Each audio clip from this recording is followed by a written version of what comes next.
Flowers in Peace by Sarah Weiler. Her cheeks were crowded with constellation, clusters of stars, almost an infinite amount of them. The color of her lips existed in the peonies that were found all around the world. And her eyes were like every precious stone that lied under the oceans. Even the tears that rolled down her face were the great waterfalls hidden in public places and places that were hidden. Behind thick sheets of trees, she was Mother Earth. She did not only rule everything, she was everything. She had 7 children, and of those children was Athea. Athea raised her head from the grass which it had laid, with a large flower crown draped upon her golden locks. She stood up slowly and walked across the small forest area that hid her presence. The nature around her right away walked up to her, almost like whispers in her ears. She felt the existence of the plants all around her, their energy refreshing her.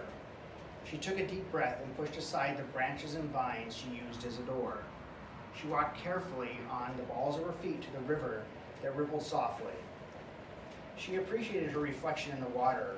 Her beauty was amongst the flowers themselves. Her features were perfect. She could enchant any human, and her skin was so delicate. Anthea was surprised to hear faint footsteps behind her. She turned her head around and saw a man. Her best friend Iris had warned her about strangers, but this one had the air of a god. He was too beautiful to be mortal, and even the air around him seemed to glow. The flowers that Anthea had grown herself were even reaching out to the man. She felt inclined to stand up and introduce herself, but she fought the feeling. She could feel the flowers at her back urging her to arise, so she did just that. The tree roots under the ground guided her towards him. Anthea reluctantly spoke. "Excuse me, sir." He turned around to meet her gaze. Her eyes shone like the stars. Her figure was elegant, almost like a tulip, and he couldn't help but smile. "Yes, madame?" "I couldn't help notice how the flowers were gravitating towards you. They have not done that for anyone except myself. I am curious why they find such interest in you. Are you mortal?" He let out a small laugh. "No, I am Attis, god of plants and fruits of the earth." He gave her a small bow and spoke again. "I am glad to be acquainted."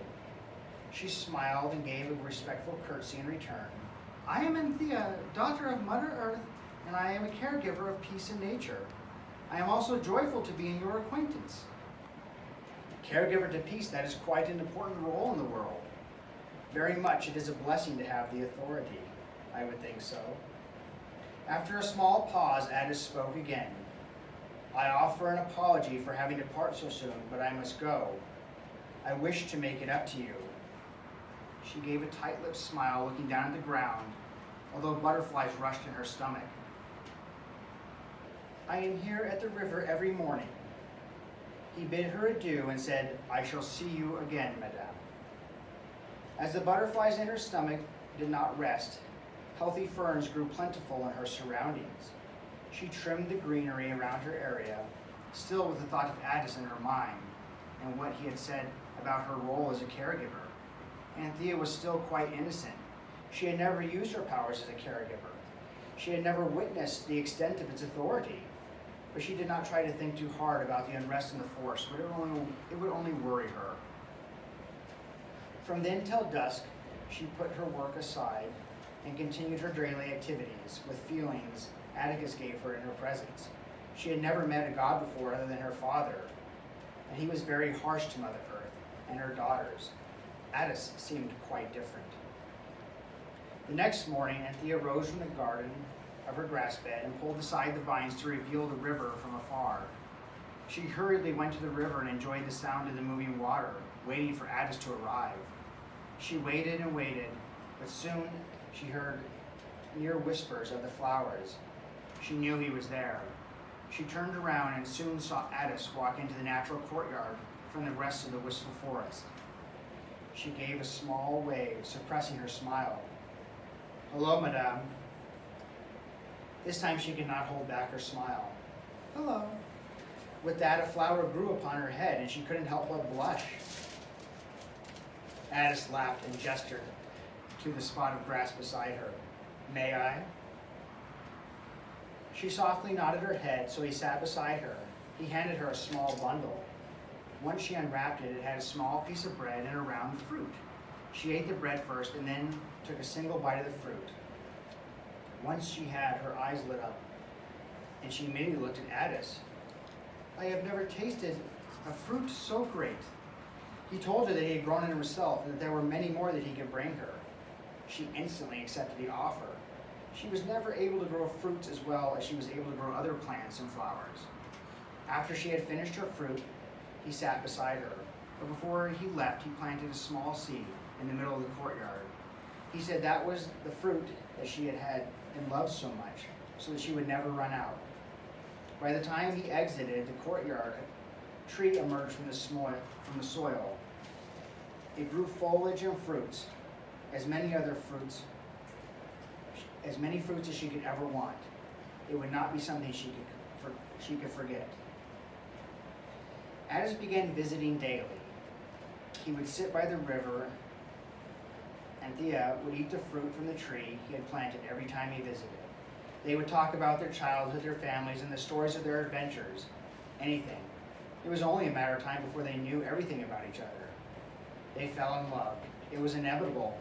Sometimes an inevitable love is the best kind of love, and this was one of those times. The surroundings of the forest had never been more prosperous.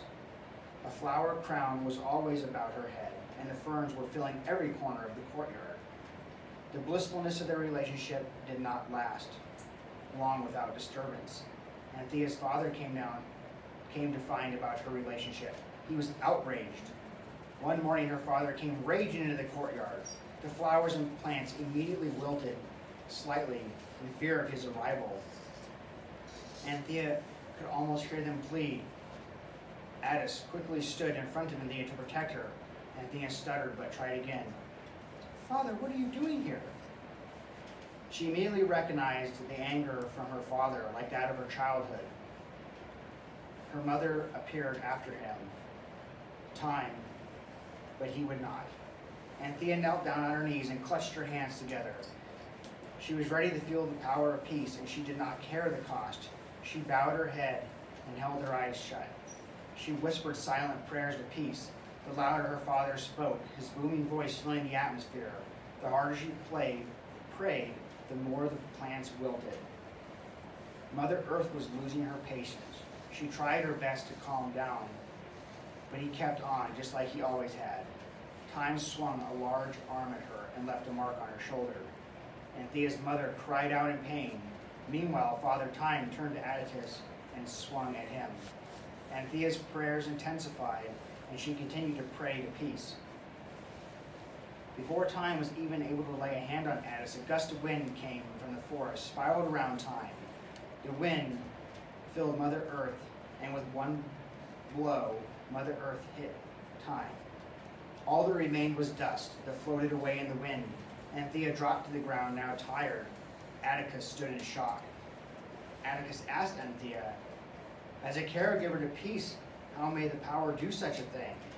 Anthea raised her head and said, it is not for me to choose how peace is achieved, but only to ask that peace do its deed, however it may be. The end.